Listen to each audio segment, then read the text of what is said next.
저는 종종 그런 질문을 던져봅니다. 우리가 크리스찬이 된다고 하는 것이 무엇을 의미하는가? 정말 하나님이 기뻐하시는 살아있는 교회 공동체가 어떤 모습인가? 그런 질문을 던질 적에 종종 저는 스스로 놀라면서 이런 생각을 해볼 때가 있습니다. 우리가 정말 이렇게 믿어도 되는 것인가? 우리가 정말 이렇게 신앙 생활을 해도 되는 것인가? 그러면서 부끄러움과 함께 마음의 옥깃을 가다듬을 때가 많이 있습니다.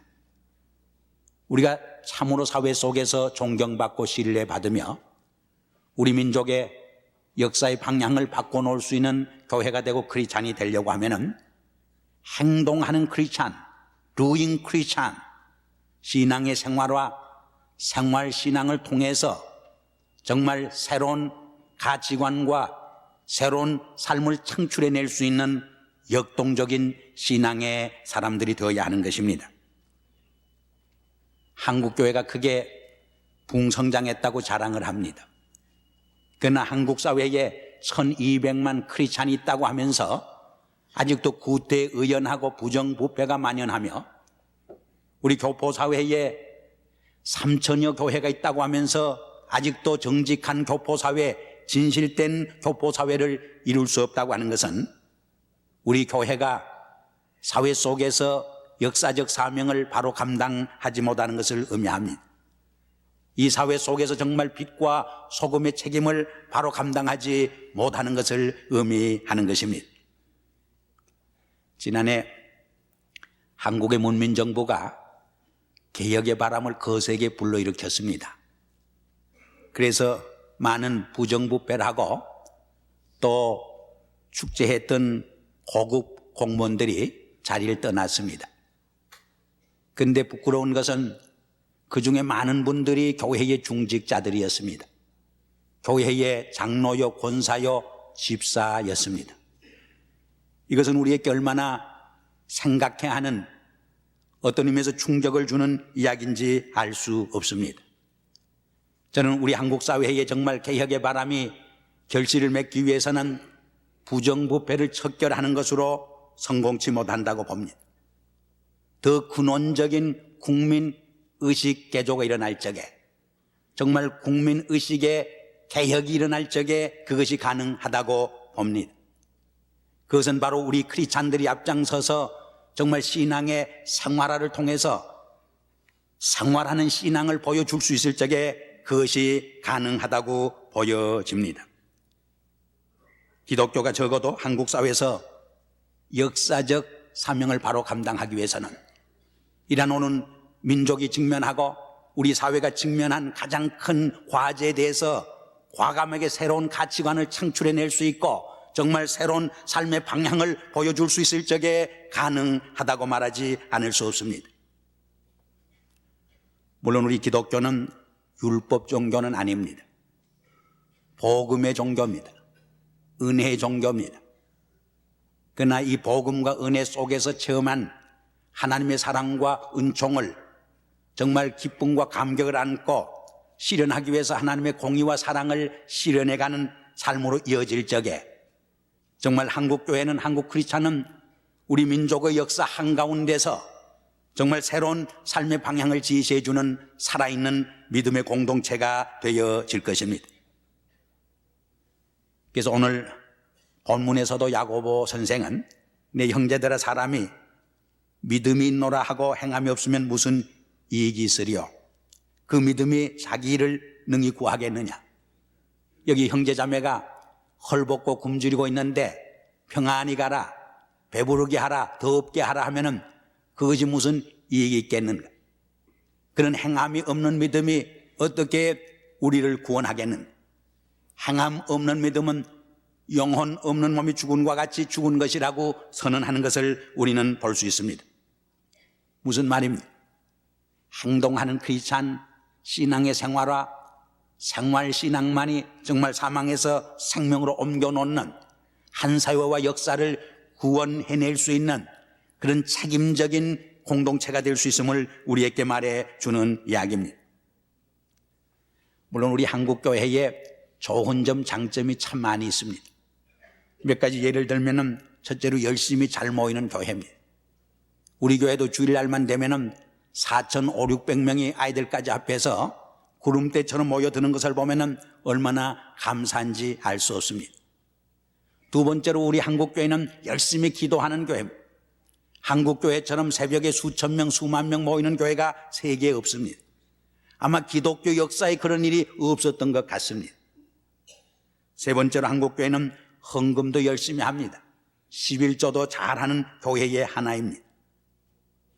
저희 교회 성도 중에도 고 김경 목사 기념교육관을 위해서 가정부 생활을 하면서 푼푼히 모은 돈을 10,000불을 헌금하셨다는 말을 제가 들었습니다. 제가 들으면서 감동을 많이 받았습니다. 우리 목사나 장로보다 몇 배 낫다 그런 생각을 했습니다. 저 자신이 부끄러운 생각을 해봤습니다. 네 번째로 한국교회는 전도도 열심히 하는 교회입니다. 한국에 보면 교단별로 1년에 한 차례씩 전도상을 주는 일이 있는데 그때 보면은 1,000몇백 명을 한 사람이 교회에 출석시켜서 상을 받는 사람이 여러 분 있는 것을 볼 수 있습니다. 정말 기독교 역사의 드문 이야기입니다. 얼마나 열심히 전도하는지 알 수 없습니다. 또 한 가지만 든다면 싸움도 잘하지만은 인정도 많고 사랑도 넘치는 교회라 이렇게 말할 수 있습니다. 그러나 한 가지 부족한 것이 있는데 그것이 뭐냐? 신앙의 생활화가 결여되어 있다는 거예요. 생활하는 신앙면에서 부족하지 않은가 그런 생각을 많이 해봅니다. 서울 가서 밤에 남산에 올라 서울 장안을 한번 내려다보면은 온 시내가 십자가로 덮였습니다. 아마 세계에서 서울이 교회가 제일 많은 도시가 아닌가 그렇게 저는 생각합니다.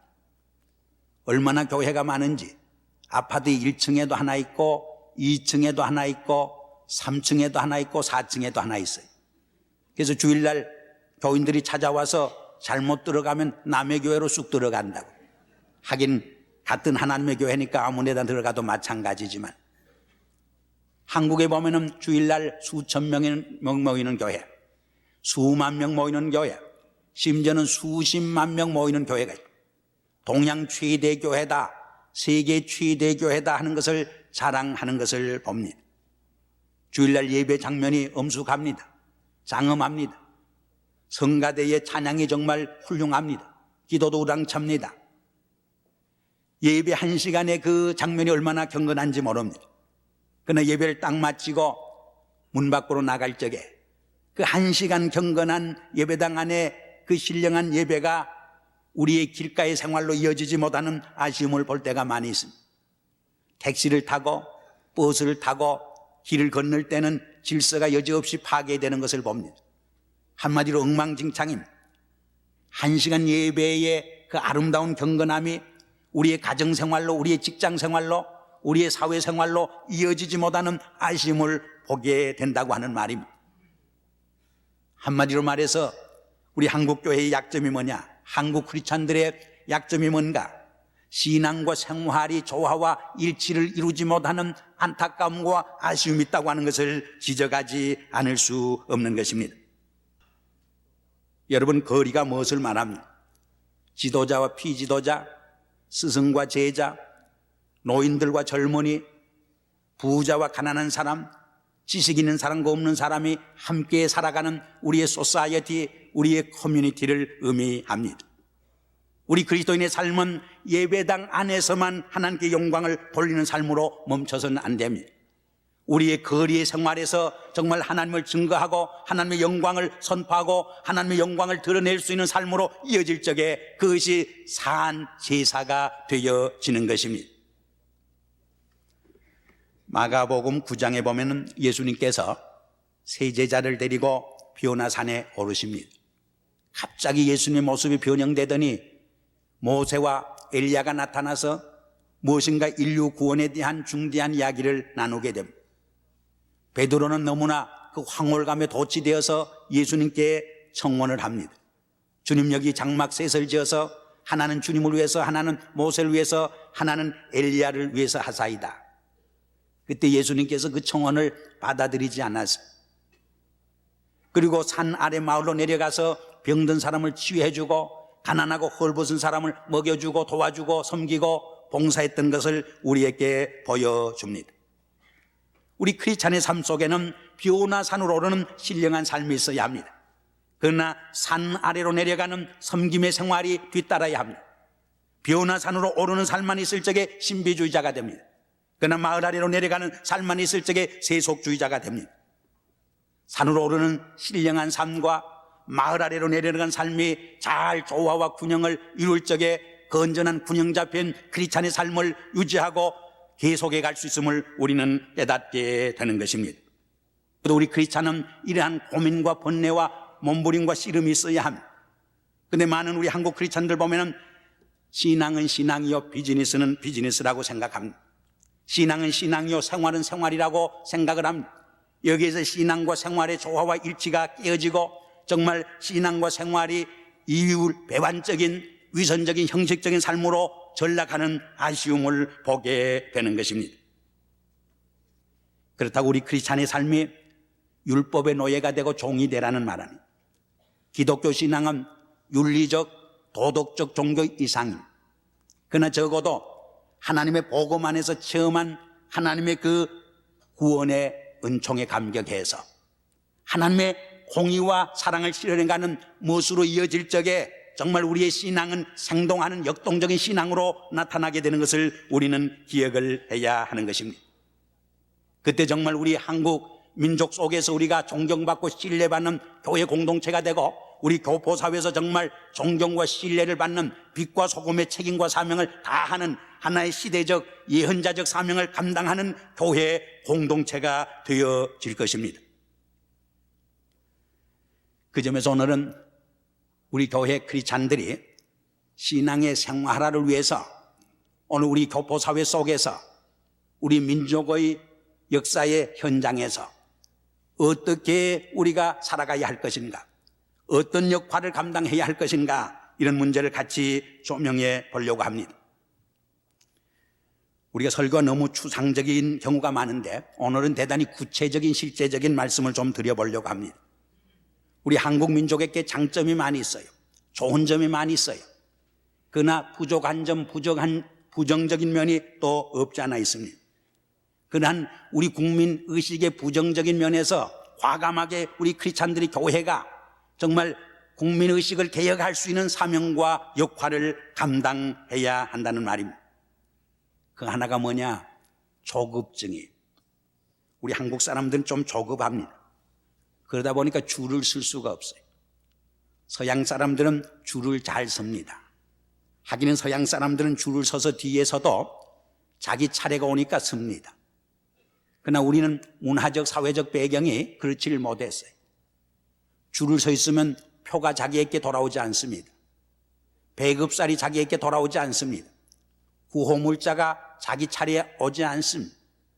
그러니까 결사적으로 세치기를 해서라도 목적을 이루어야 하는 것이 우리의 역사적 배경이었습니다.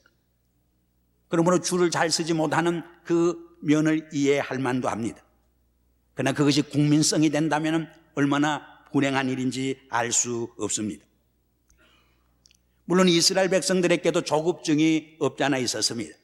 그래서 광야에 나와서 하나님을 원망하고 지도자를 원망하고 서로 불평하다가 오히려 그 조급증 때문에 광야에서 60만이 멸망을 당하는 심판을 받는 불행한 역사를 가져오게 됩니다. 하나님은 이스라엘 백성들의 이 조급증을 치유하기 위해서 오히려 40년의 광야 생활을 통해서 연단하고 훈련하게 되는 것을 우리는 볼 수 있습니다. 신앙은 기다림의 삶입니다.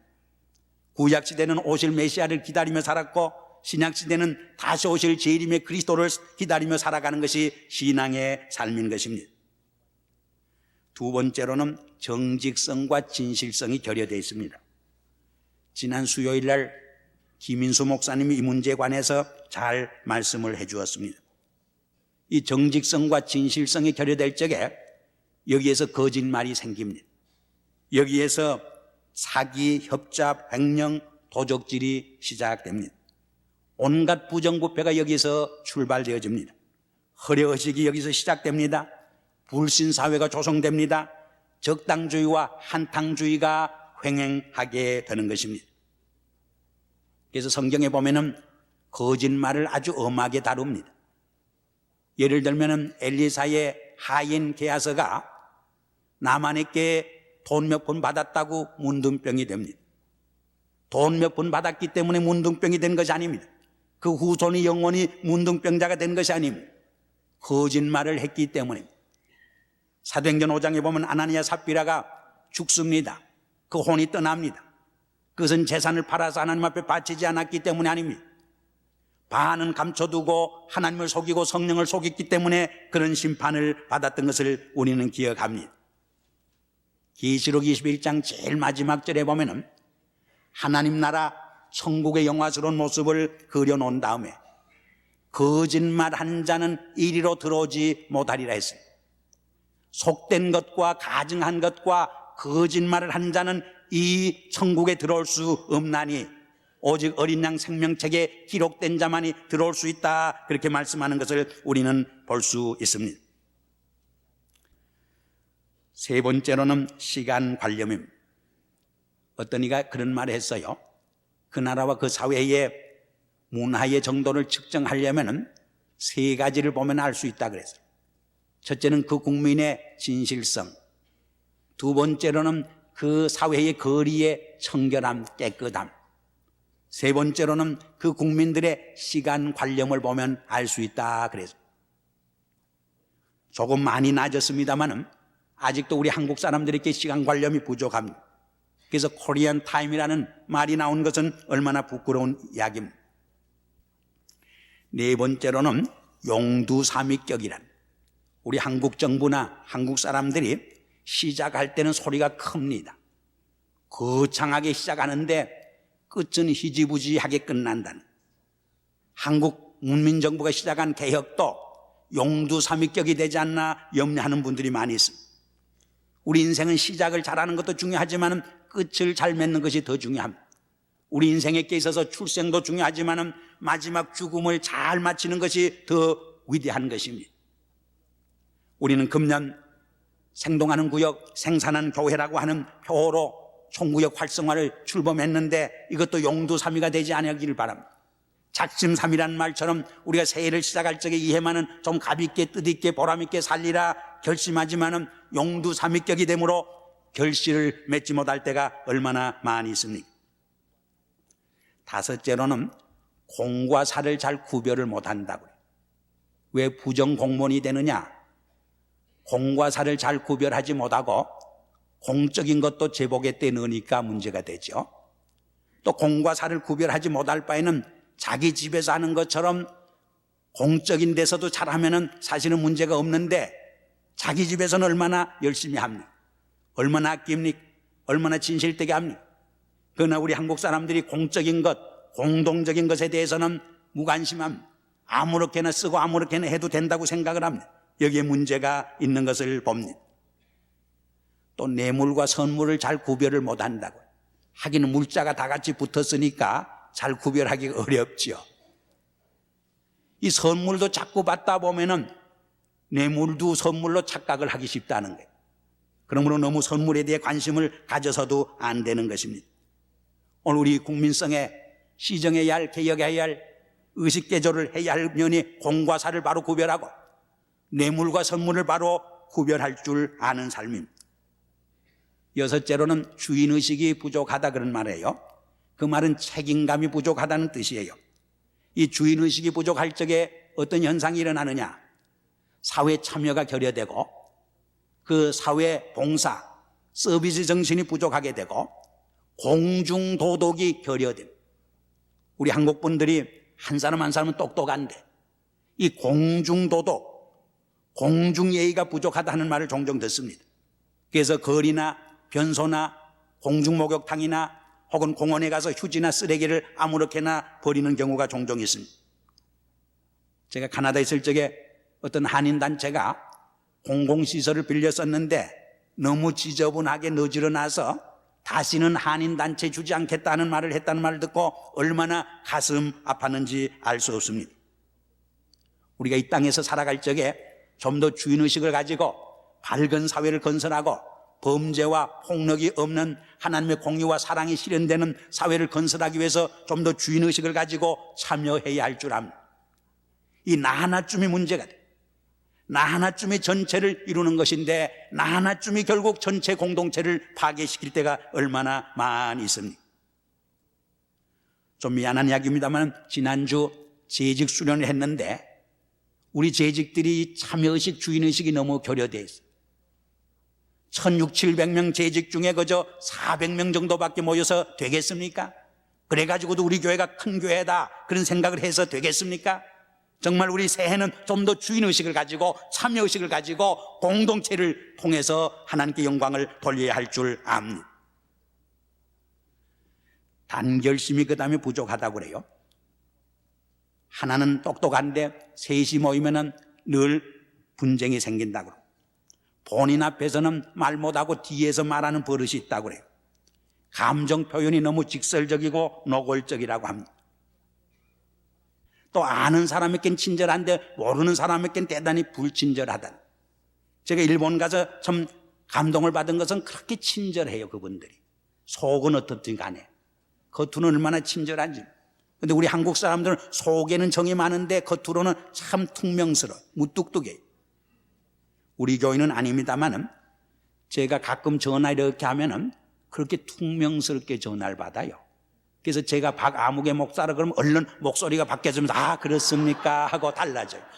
처음부터 그러면 참 좋은데 이 적은 일이지만은 이런 일부터 우리는 국민의식의 개혁을 해 가야 할 줄 압니다. 이런 일을 우리 기독교가 앞장서야 할 줄 압니다. 또 사치하고 허영심이 많다 그런 말을 듣고 있습니다. 이제 저는 결론적인 말씀을 드리려고 합니다.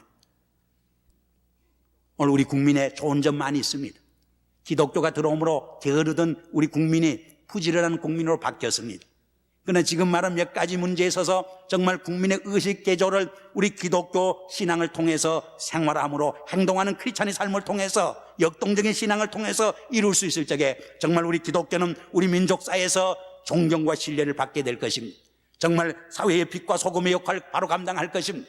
우리 시대를 향한 예언자적 사명과 선교적 사명을 바로 감당하는 새로운 가치관을 창출해낼 수 있는 새로운 국민의식을 창출해내는 정말 살아있는 신앙의 공동체가 될 줄 믿습니다. 이라는 의와 축복이 새해에 우리 교회를 통해서 이루어지기를 주의 이름으로 축원합니다. 기도하겠습니다. 아버지 하나님, 오늘 야고보 선생의 말씀을 통해서 행동하는 크리스찬, 생활신앙, 신앙의 생활화를 묵상하게 하심을 감사합니다. 오늘 교포사회 속에서 한국민족의 역사 속에서 우리 한국교회는 정말 행동하는 크리스찬의 삶을 통해서 새로운 가치관을 창출해낼 수 있도록 도와주시고 새로운 국민의식을 개혁해가는 이 역사적 사명을 바로 감당할 수 있게 은총을 베풀어 주시옵소서. 예수 그리스도 이름으로 감사하며 기도드리옵나이다. 아멘.